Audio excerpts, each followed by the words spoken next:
Hello friends, I am back in my basement in front of one of my bookshelves and I'm ready to do the mid-year freakout tag. I know it's halfway through July and most people do this in June, but I am a procrastinator and I didn't do it. So I have the list of questions right here and we'll get into it right now. I will say that most of what I read from the library, so I don't actually have the physical books with me, so I'll just put up a picture of the cover and hopefully that's good enough for you. And just a little bit about my reading so far this year. I have read 91 books.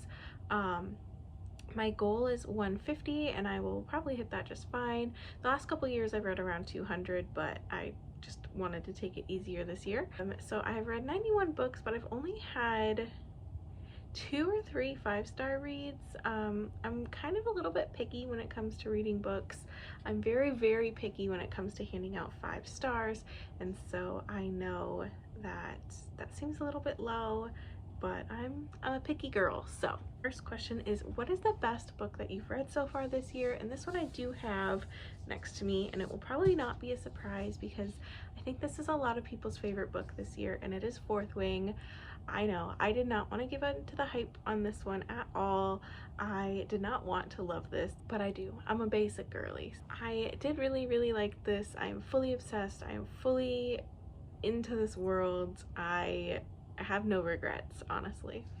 The next question is the best sequel that you've read this year, and I'm gonna kind of cheat on this one, and actually I'm gonna cheat on a lot of these, but the best sequel I've read so far this year is Ever After Always by Chloe Leese.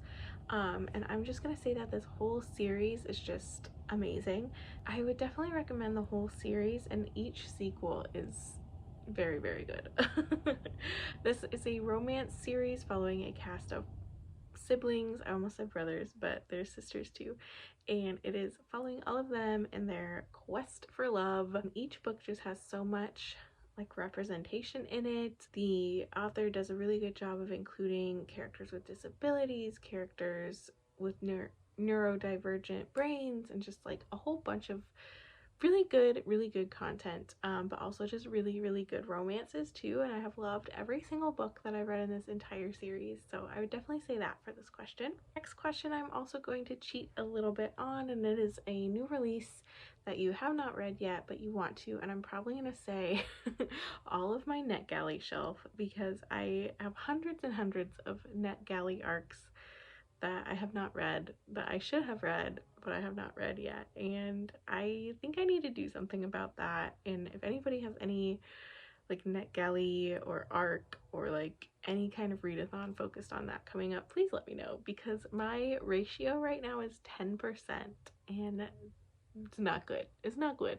The most anticipated release for the second half of the year is going to be either Iron Flame or Crescent City 3, which I think that still comes out this year. That might have got pushed to next year. I don't know. I'm terrible at keeping up with release dates. I know Iron Flame is coming out in November, but I think Crescent City might have got pushed to next year. Basically, I am excited for both of these, and there's a reason that most of the time I don't start fantasy series until all the books are out, because I hate having to wait, and I hate the suspense. I do love reading all of the conspiracy theories online, although some of them are a little far-fetched. Like, some of you out there, I don't know if you're okay. Biggest disappointment is probably the most recent book that I read that I gave 2 stars, and that is going to be Sizzle Reel. I really wanted to like this. It is a queer rom-com, bisexual main character. Her best friend is non-binary. She falls in love with this actress, and like on paper it's everything that I like in a rom-com, but all of the characters are just so unlikable, and the main character has so much like internalized biphobia, acephobia. Like I don't know, she just was a lot, and she was very problematic, and I did not enjoy her or any of the side characters really. There were like no redeeming qualities about anybody in this book. I think if you're looking for a nice little queer rom-com, I have so many different book recommendations that would be so much better than this one. The biggest surprise is going to be Hook, Line, and Sinker by Tessa Bailey, and this is a surprise for me because I gave it 4 stars, and historically, I hate Tessa Bailey books. I don't think I've ever given one above a 2-star. There's something about her, I don't vibe with it. I hate all the nicknames that she gives all of the main characters. I hate just like how aggressive all the men are. I don't know, there's just a lot that I hate about her book. So this was a surprise for me that I actually really enjoyed it, and I had a lot of fun with this book, and I would recommend it. It is the second book in the, what is the first one called? It Happened One Summer. So this is the second one. It follows the other sister, and I liked the first one a little bit, but I like this one a lot more. And I don't know, if I'm just lowering my standards or if her writing has gotten better. There was something happening there where I read it at the right time and I really liked it. Favorite new to you author would probably be Katie Robert. I've done kind of a huge dive into her backlist. She's most known for, I think, the Neon Gods series is probably her most popular one, but she also has the Wicked Villains series. I've read quite a few of her books on Kindle Unlimited. I've just kind of really dove in and read a whole bunch of her books this year, and I really enjoyed all of them. They're all kind of like dark, spicy romances, so if that's not your jam, you probably won't really like them, but I do. And I've really enjoyed reading all of her books this year. Next question is newest fictional crush, and I don't think I really have one. When I'm reading like a romance book or something, I definitely get it. Like I definitely swoon for some characters like while I'm reading the book, but once I'm done with the book, it's just like, okay, that was nice. They don't really stick with me that much. I think it's because like in my mind, it's so canon that they end up with the other love interest. So like in my mind, like that's the perfect couple. So like for me to like crush on a fictional character when they're already with somebody, my brain just won't really do it. Now, that's not to say that I haven't had like fictional crushes in the past, but nothing that I've read this year really stands out to me for that. Favorite newest character? That would probably be Liam from Fourth Wing. He is such a himbo. He is such like the best friend that everybody wants. He is just like such a little golden retriever boy, and yeah. Book that made you cry, I'm going to say, is We Are All So Good at Smiling. This is a YA kind of speculative fiction. It's all told in verse, and it deals with some pretty heavy topics.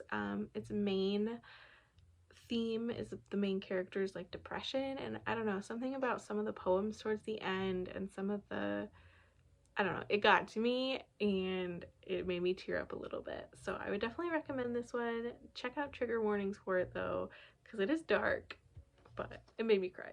Book that made you happy. I'm gonna say Percy Jackson, the whole series. I've been rereading them this year.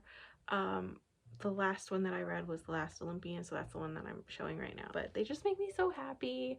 They are so sweet and wholesome. Percy and Annabeth are just so cute together, and something about reading this series just, it makes me happy. I don't really have the nostalgia for this that a lot of people do because I read it for the first time as an adult, but I still think it's like so fun, and like I said, it just makes me happy, and I'm so glad I'm doing a reread. Next, I have to read the Heroes of Olympus, which are back there.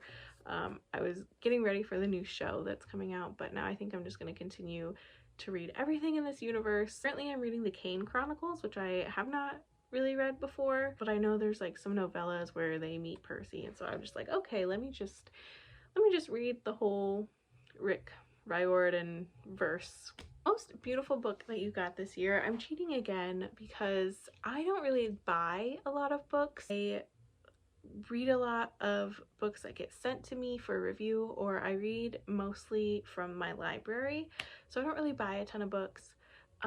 So if I own a book, it's because I love it and I'm gonna reread it. But the most beautiful books that I got this year, I'm cheating because I got them for Christmas, so like 6 days before this year started. But my husband got me these special editions of One Last Stop in red, white, and royal blue, and they've got pretty sprayed edges. and I don't know how he got these because I'm pretty sure these were exclusive to some kind of a book box. They also have the art, and they're just so pretty, and I was so excited when I opened these because I was not expecting them at all, because like I said, I'm pretty sure they're exclusive to something, so he probably paid way too much online somewhere for it. But they're so pretty, and if you don't know, Red, White, and Royal Blue is my all-time favorite book of all time. I have 4 copies of it and they're all slightly different, and I don't care.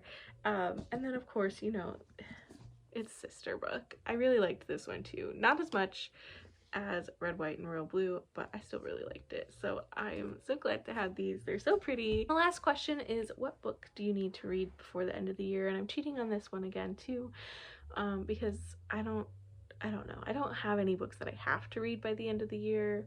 I'll read them when I read them, but I do have like 40 books checked out from the library right now, so that's my answer. I want to read all of those before they're due so that I don't rack up any more late fees, because I do have quite a few late fees, because like I said, I'll read them when I read them, and that applies to library books too. So that is my answer. Thank you so much for watching. If you made it to the end of this, then thank you. And I will see you guys in the next one.